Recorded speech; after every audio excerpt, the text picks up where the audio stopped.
In the western highlands of Kenya, at the edge of where the sugarcane fields surrender to something older and darker, there is a kingdom.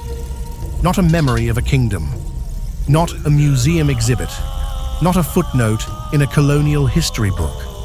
A living, breathing kingdom.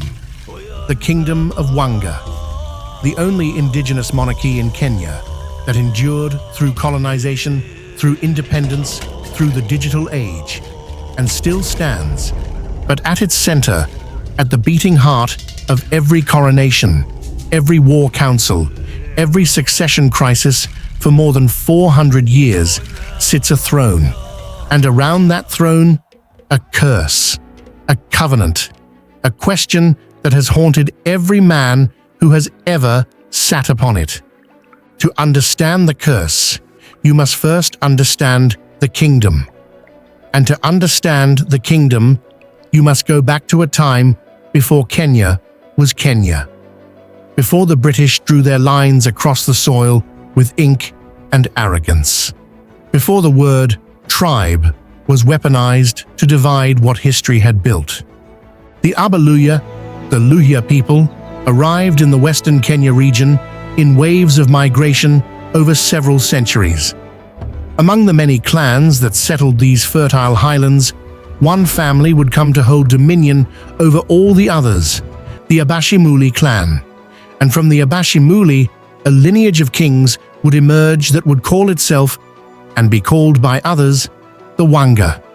According to some elders, the Wanga are not like other kingdoms of this region. Other kingdoms, they rise, and then they fall, and they are forgotten. Our kingdom, it does not fall. It bends. It moves like water moves around a stone. But it does not break. And do you know why? Because the throne does not allow it.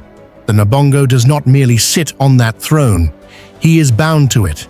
And what is bound together cannot be easily separated. The Nabongo, a title as ancient as the lineage itself, is the sacred king of the Wanga. Part political sovereign, part spiritual intermediary between the living and the ancestral realm. The word itself carries weight that translation cannot fully bear.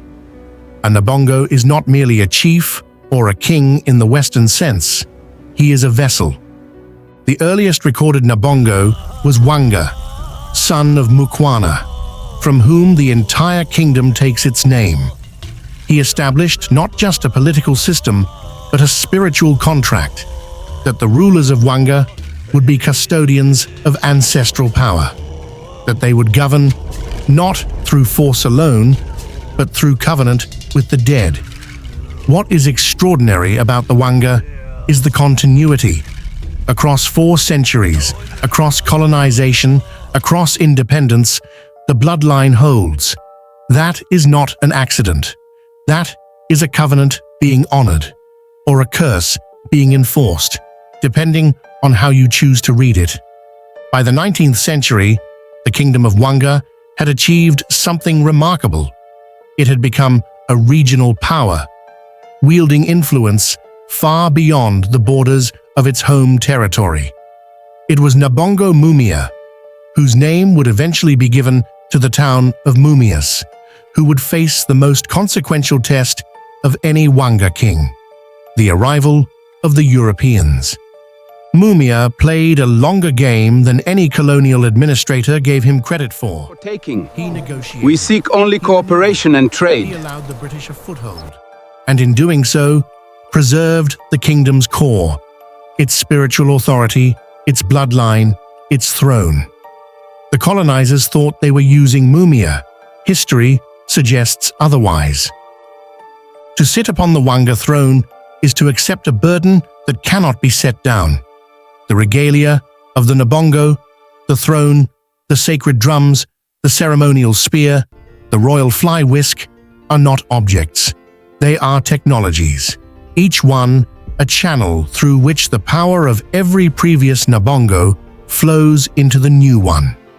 According to their culture, when a man becomes Nabongo, there is the ceremony that everyone sees, the dressing, the announcements, the celebration.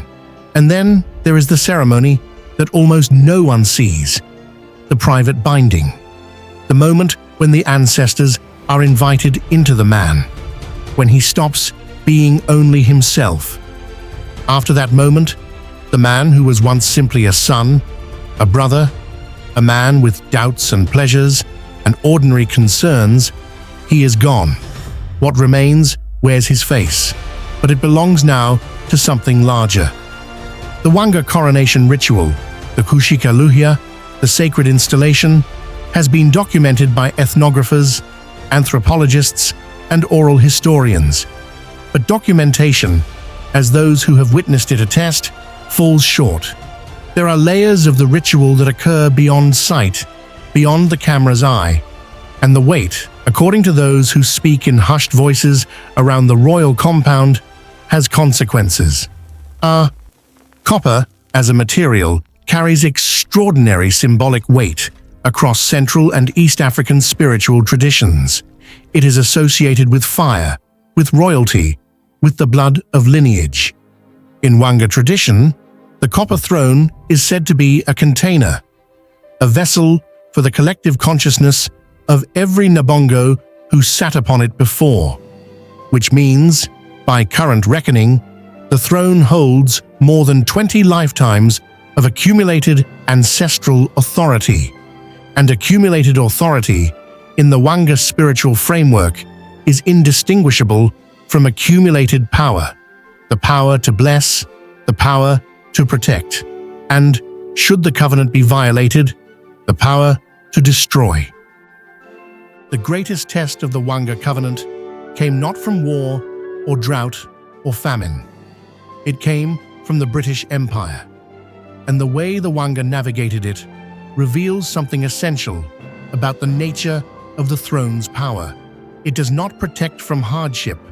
It provides the wisdom to survive it. Nabongo Mumia, who ruled from approximately 1882 to 1949, is arguably the most studied and most contested figure in Wanga history. He collaborated with the British. He allowed a fort to be built at Mumias. He permitted missionary activity in the region. His critics, and they exist in number, argue that he sold the kingdom's sovereignty for his own political security. But if the throne guided Mumia through the colonial labyrinth, the question of succession would prove to be its sharpest test in modern times.